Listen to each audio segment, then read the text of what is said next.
2023 পর্যন্ত আখ বন্ধ করে চোখ বন্ধ করে একটাই লক্ষ্য রাখা যে ত্রিপুরার কোন জায়গায় কমিউনিস্ট নামে কোন বীজ রাখবো না। 23-এ সমাপ্ত করবো, তারপর নিজের জন্য চিন্তা করব, তার আগে নয়।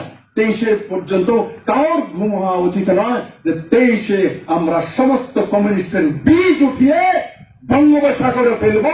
কমিউনিস্ট নামে কোন বীজ যাতে আর ত্রিপুরাতে না থাকে সেই দিশাতে কাজ করব।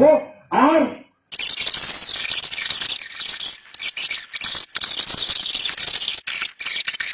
দুই 2023 পর্যন্ত আখ বন্ধ করে চোখ বন্ধ করে একটাই লক্ষ্য রাখা যে ত্রিপুরার কোন জায়গায় কমিউনিস্ট নামে কোন বীজ রাখবো না। 23-এ সমাপ্ত করব, তারপর নিজের জন্য চিন্তা করব, তার আগে নয়। 23-এ পর্যন্ত কারোর ঘুম হওয়া উচিত নয় যে 23-এ আমরা সমস্ত কমিউনিস্টের বীজ উঠিয়ে বঙ্গোপসাগরে ফেলবো। কমিউনিস্ট নামে কোন বীজ যাতে আর ত্রিপুরাতে না থাকে সেই দিশাতে কাজ করব। আর